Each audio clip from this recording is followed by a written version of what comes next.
All right, everybody. Hope you're all doing well. This is Mr. Cole, and this is the Square Deal lecture on YouTube. Make sure that you please answer the questions that will be next to them on the Google Classroom. So today we are going to talk about Teddy Roosevelt, but I want to quickly review, in case you missed yesterday's, some of the stuff with women's suffrage. One of the major areas of reform for the progressives was the women's suffrage movement. What suffrage is it's the right to vote.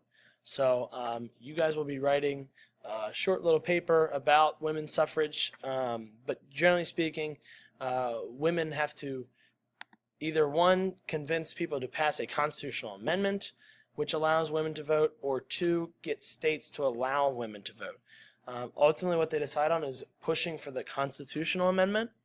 And as you can see in some of these pictures, there are marches and rallies, some civil disobedience. Some of the new leaders, even such as Alice Paul, will go on hunger strikes, will picket outside the White House, will set up parades, all these things to convince people that women deserve the right to vote. Ultimately, women do win the right to vote with the 19th Amendment, which kind of marked the big final reform of the progressive era.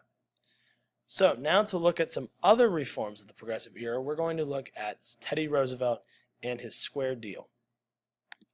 So Teddy Roosevelt, right? His actual name is Theodore Roosevelt. Everybody calls him Teddy, though. He was the 26th president of the United States. Now, he was actually made vice president because he was a problem for the political machines in New York. He wasn't following what the machines wanted him to do. It was hard to control him. So the political machines say, hey, you know what? You need to run for vice president because vice presidents really have very, very few jobs. Well, problem is, for the president before Theodore Roosevelt, William McKinley, was assassinated. So since he was assassinated, Theodore Roosevelt takes over as office as president. Now, his big belief was that government should exist to meet the needs of the people. Right? So government should try to do and what they need and fix the problems of society. Now, he believed that the job of the president was to be the bully pulpit, was to literally bully people and use his power to bully the media, bully other politicians, bully the country into passing the laws and reforms that he wanted. Now, he's known to be a progressive reform president, which means that he put in a lot of the changes, a lot of the reforms that the progressives wanted and believed in. Now, his plans, these reforms, all became known as the Square Deal. The reason that they're known as the Square Deal is from a speech of his where he said that every American should be given a square deal. This means like a fair deal. Right? So before, all of the big businesses dominated and controlled our country, and the workers didn't really have a chance to do anything with the way that the businesses controlled our country. Well, he's saying it's time to give American people a fair deal, that the businesses and the people, it's equal, it's fair. So here's a picture of Teddy Roosevelt. Just a little fun fact for you, the teddy bear is actually named after him. So if any of you had a teddy bear growing up, it's from Theodore Roosevelt. But the first area where he tries to give Americans a square deal, a fair deal, is through trust busting. Now, you know from class that trusts are another name for monopolies. So he comes in and tries to break up the monopolies. As you know, monopolies have poor reputations with the public because they charge really high prices, they pay their workers very low wages, the conditions are bad, all that good stuff. Well, Roosevelt uses the Sherman Antitrust Act to break up big monopolies and dissolve companies. Now, we've already learned about the Sherman Antitrust Act. We know that it wasn't originally very effective because it wasn't enforced. Well, Teddy Roosevelt comes into office and he starts enforcing them. He comes in and says, it's time to break up and force these monopolies to dissolve. So, one big example of it was in 1902 at the Northern Securities Company. He used the power of the Antitrust Act to take the government and make the company basically sell itself into multiple different parts to increase competition. He also passed the Hepburn Act of 1906, which gave government the ability to regulate railroad prices. So because of this law, The railroad companies were not able to just charge unlimited, infinity high prices. Right? They had to be limited based on what the government said they could. So trust busting is taking the government and forcing companies to break up. So these big giant oil companies, big giant steel companies had to sell some of their assets, sell some of their subsidiaries in order to develop competition. They weren't allowed to just control the market. Teddy Roosevelt also took progressive reforms on health and the environment. Roosevelt actually read the book The Jungle by Upton Sinclair, which, as we know, was a book by a muckraker that showed the poor conditions of the meatpacking factories. So, in 1906, Roosevelt, along with Congress, passed the Meat Inspection Act, which said that the federal government could come in to these meat factories and inspect them for cleanliness and for being sanitary.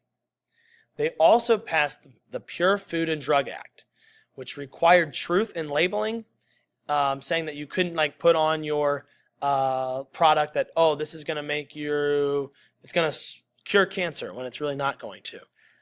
It prevented you from lying on your label. It also made you label what was in your food.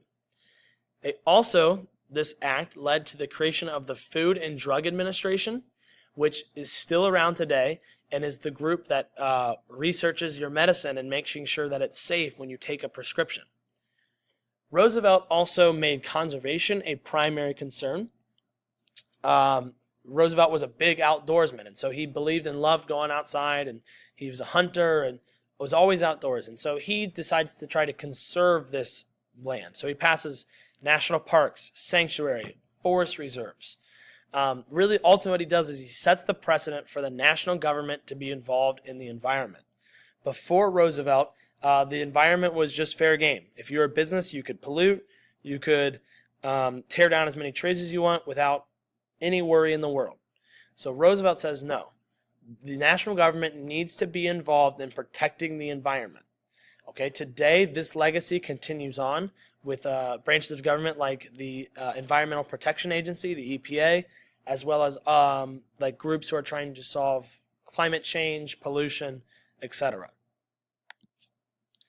Lastly, Roosevelt and civil rights. Roosevelt was a progressive president, so he believed in all these changes and all these reforms. Like these trust busting, this helped the lower class. It helped the middle class. It hurt the upper class. Well, he's not exactly progressive when it comes to civil rights and rights for African Americans.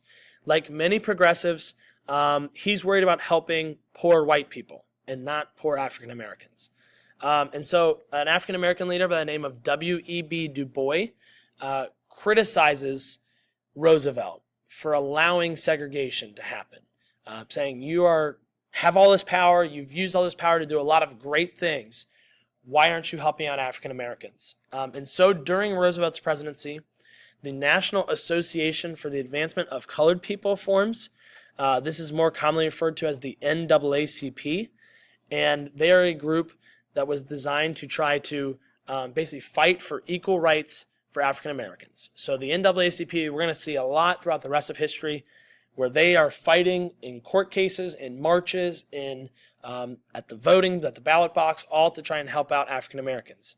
Unfortunately, though, that this NAACP found little support among the progressives. So these people who claim that they're progressive really aren't. Okay, they really are more focused on just helping out white people, not exactly progressive for African Americans. So that was Teddy Roosevelt. Definitely not going to be the last time we hear about him, but that was his square deal. Again, big points of the square deal: trying to break up the trusts, trying to break up monopolies, trying to make our country healthier and safer and cleaner, and just generally try and fix some of the problems with our country. All right, thanks for listening, guys. Make sure you answer those questions. Bye.